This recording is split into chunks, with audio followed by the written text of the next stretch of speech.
Hello everyone, welcome back to the channel. In this video lecture, we'll be solving this problem unique paths 3, which is a Leetcode hard problem. So in this problem, we're given a m cross n integer array named grid, where grid ij could be one of the four integers. 1 represents the starting square and there is exactly one starting square. 2 represents the ending square and there is exactly one ending square. 0 represents the empty squares where our robot can walk over, where -1 represents an obstacle, which is a blocked cell where we cannot walk over. From any cell ij, we can move to all the four directions or adjacent cells if they are unvisited. And in this problem, we have to return the count of all the four directional walks such that we traverse all the empty cells exactly once and we end up at the square containing integer 2 or the ending square. So that's the target problem. Let's see the input format. In the input, we will be given a grid of dimensions m cross n, where m represents the number of rows, n represents the number of columns, containing integers 0, 1, 2 and -1. And in the output, we have to return a single integer representing the number of unique paths to reach the ending square. The constraints of the problem are the dimensions goes up to 20, or the largest grid or matrix that we can have is of dimensions 20 cross 20. So let's better understand the problem statement using an example. So here we have an example. We have a grid of dimensions 3 cross 4, where this is our starting cell and this is our ending square, and this is the square which contains an obstacle while other cells are empty. So this grid can be represented in this form, where the starting cell contains integer 1, ending cell contains integer 2, and the square with obstacle contains an integer -1, while the empty cells contains zeros. So for this particular test case, we have let's count the number of unique paths to reach the ending square starting from the top left square. So one of the ways to move to the target cell is going all the way down, then moving all the way up, then moving all the way to the right, one step down, then to the left one step, and then moving one step down to reach the target cell here.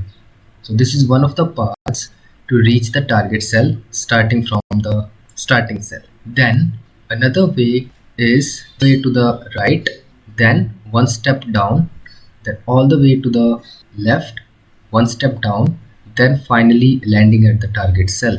This is another way. So we can notice that there is no other way than these two ways to reach the target cell.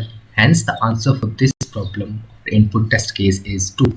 We have two unique paths along which we can reach the ending square starting from the starting square, and we do not move to the cell containing the obstacle. And we have also covered the case that sitting at any cell ij, we can move to four directions, that is left, right, up and down, while not breaking the rule of already visited cells, that is we cannot walk over the cells which are already visited. Fine. So let's see how we can solve this problem. So you can see that the intuition to solve this problem is simple. We have this matrix of dimensions 3 cross 3.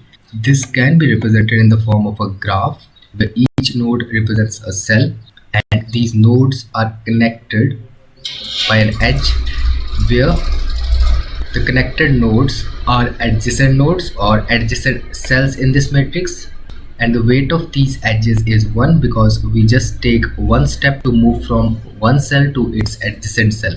So we can see that this 0, 0 cell must be connected to the cell 0, 1 and 1, 0 because they are adjacent to each other, and that is the case we have shown here in this graph. And the green node is the start node, or the node which contains 1. So this green node is the starting node, this node is ending node, while this red node is the node with obstacle where we cannot move. So in this graph, all we have to do is to find the unique paths which starts from this node and ends at this node while not visiting this blocked node. Fine. So that's the target for this problem. And we can observe that for this kind of problem where we have to visit all the vertices, we use graph traversal algorithms. And here, since we need to find all the paths, while we find one of the paths, let's say we start from the start node and we end up at the end node, and we have found one path to reach the target cell. For instance, in this case, let's say the path is this one here. So I have found this path to reach the cell containing 2, but I want to find all such paths. So for that, I have to backtrack to the previous cells which are already visited and mark them unvisited, so that I find other way to reach the same cell or the same target cell. Therefore, in this case, we have to use some kind of visited set. Then I have to perform my DFS, and then I have to backtrack. So that's the idea. That's why we would be using depth first search. So DFS is a recursive algorithm to traverse all the vertices of a graph, and using DFS we backtrack to the previous cells so that we may reach the target cell along other paths as well, fine, while visiting all the cells of the matrix. So imagine DFS function. So it takes in the starting cell and ending cell and the grid in which we have to perform the DFS. It traverses all the path starting from this starting cell, ending at the ending cell, while not visiting the cells containing -1 or blocked cells. Let's see how will the body of this function look like.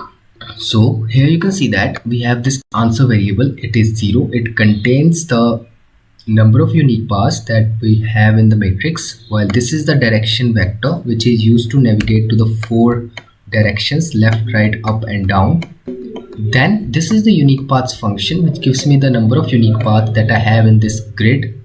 So I calculate the dimensions of this grid. This is the visited set or the visited matrix which is used to mark if a cell is visited or not.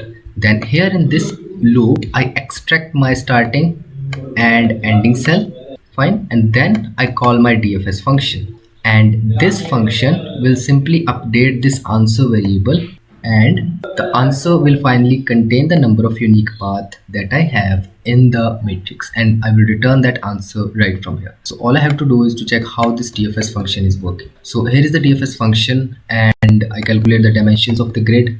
Then this is the condition where I am checking if I have reached the target cell or not. If I have reached the target cell, which is the case here, then I mark this cell as visited. Then I check if, then since this is the target cell, I need to check if all other unblocked cells are visited or not. So this function check is used to perform that task. It checks if all other cells are visited or not. If it is the case, then I increment my answer by 1 because I have found one valid unique path. Then here is the backtracking step where I simply mark my visited cell as unvisited so that I may reach the same target cell along some other path, and then I return from here.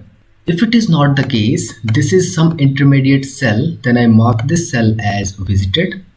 I move to 4 directions or 4 adjacent cells.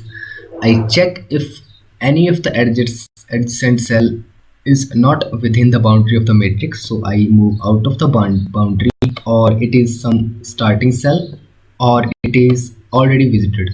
If any of these 3 conditions are true, then that means this cell cannot be visited. Hence I check for some other cell.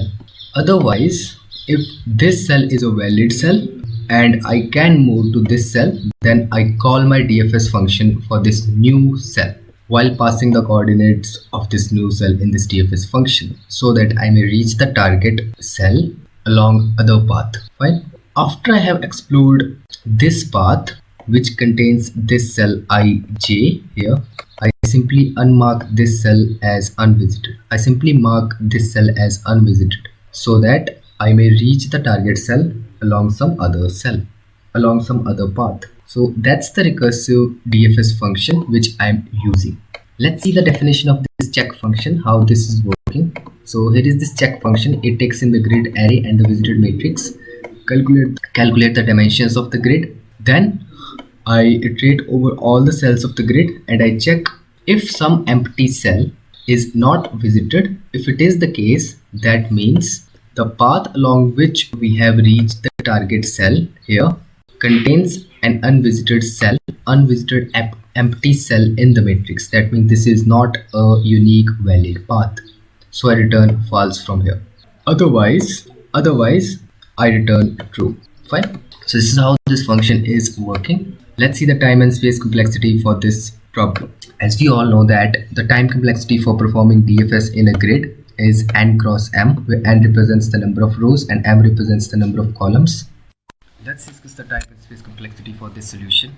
We can see that here in this tree, we can see that at each node, so let's call this a DFS function call. So we are calling a DFS function for each node here recursively. Then I can see that for any node I can move to at most 3 directions.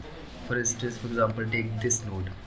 So maybe I have arrived over this node along this edge, and then I have 3 directions to move. So the branching factor may go up to 3, while the height of this tree may go up to max of number of grids and number of columns, max of n m. Fine. So therefore the time complexity would become 3 raised to the power this factor, or let's call it n, 3 raised to the power n. So this is the exponential time complexity for this backtracking problem. So this one. Fine.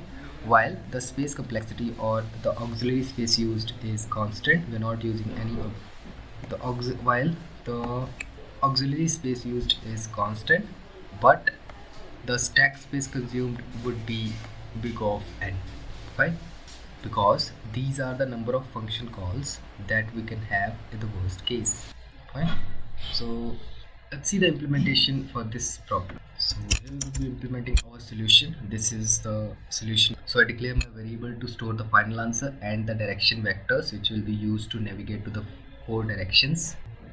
Then I'm creating my check function which takes in the grid and visited array and checks if all the cells of the grid are visited, all the empty cells are visited or not. Here I'm writing my DFS function which calculates the dimensions of the grid. This is the condition where I have reached the target cell. If it is the case, then I will check if all other empty cells are visited or not. If they are visited, then this is one of the unique paths along which I can reach the target cell while visiting all the empty cells. Otherwise, this is one of the paths and I mark this cell as visited and move to adjacent direction and find the subsequent paths. After that, I mark this cell as unvisited. Then I have my unique paths function which takes in the grid, calculates the dimensions of the grid, declare visited array which is a boolean array, and extract my starting and ending cell, and finally calling the DFS function to compute the answer, and I return my answer right from here. Fine. So this is the implementation in C++. Let's see the implementation in other languages. So this is the implementation in Java language for the same problem, and this is the implementation in Python language. So that's all for this video. If you like the video, then do like it and make sure to subscribe to my YouTube channel. I will see you in the next video. Till then, take care. Bye bye.